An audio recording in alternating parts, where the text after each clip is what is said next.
தன்னோட கிட்னி வித்தாச்சு வரதட்சணை கொடுத்து தங்கச்சியில் கல்யாணம் பண்ணுச்சு நம்ம ஹீரோவும் முதல் தங்கச்சியை கட்டி கொடுத்த இடத்துல வரதட்சணை கொடுமை பொண்ணு தற்கொலை பண்ணிக்கிறா. வரதட்சணை கேட்கிற குடும்பத்துல பொண்ணை கட்டி கொடுத்தனா சரி அவன் கேட்டேதான் இருப்பான், நம்மளும் கொடுத்துதான் ஆகணும். அதனால பொண்ணுங்களுக்கு வரதட்சணை கொடுத்து கட்டி கொடுத்து விட அவங்களுடைய மரியாதை காப்பாத்துறதுக்கு படிக்க வச்சானு சொல்லிட்டு முடிவு எடுக்கிறாரு. அதனால தங்கச்சி கிட்ட கையெடுத்து கும்பிட்டு வரதட்சணை கேட்கிற காசு உங்களை நல்லா படிக்க வைக்கிறேன், நீங்க கேட்கிற அளவுக்கு நீங்க வளர்த்துங்கன்னு சொல்லிட்டு சொல்றாரு. நம்ம ஹீரோ லவ் பண்ண பொண்ணுகிட்ட நீ வெயிட் பண்ணாத, ஜென்மத்துல நம்ம 2 பேரும் ஒண்ணு சேர முடியாது, நீங்க அப்பா பாக்குற மாப்பிள்ளையே கல்யாணம் பண்ணிக்க சொல்லிட்டு இப்ப சொல்றாரு.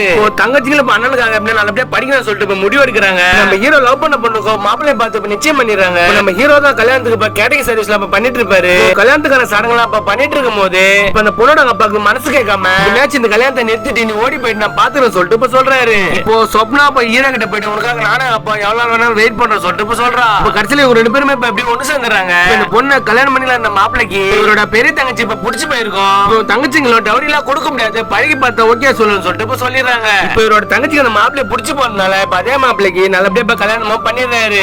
இப்போ அடுத்த தங்கச்சி இப்ப லாயருக்கு படிச்சிட்டு அவளும் இப்ப நல்லபடியா படிப்பு முடிச்சுட்டு முதல் வேலை அக்கா கிட்ட வரதட்சணை கேட்ட குடும்பத்தை இப்ப கேஸ் போட்டு கோர்ட்ல இப்ப வாதாடி அந்த கேஸ்ல இப்ப ஜெயிச்சிடறா. கூட அந்த லாயரை இப்ப லவ் பண்ணி இப்ப 2 பேருமே இப்ப கல்யாணமும் பண்ணிக்கிறாங்க. இப்போ லாஸ்ட் தங்கச்சி இப்ப போலீஸ் ட்ரைனிங் எல்லாம் முடிச்சுட்டு இப்ப போலீஸ் ஆயிடுறா. அந்த பொண்ணு கூட ட்ரைனிங் எடுத்த உடனே போலீஸ் இப்ப லவ் பண்ணி லாஸ்ட் தங்கச்சிக்கு இப்ப நல்லபடியா இப்ப கல்யாணம் ஆயிடுது. தங்கச்சிகளை இப்ப கல்யாணம் பண்ணி செட்டில் ஆயிட்ட பேருக்கு இப்ப நம்ம ஹீரோக்கு 60 வயசு ஆயிடுது.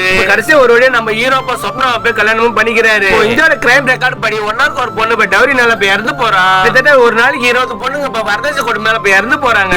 புதுசு புதுசா இப்ப ஜெனரேஷன் இப்ப மாற்றம் வந்தாலும் என்னைக்குதான் மாறுமோன்னு தெரியல.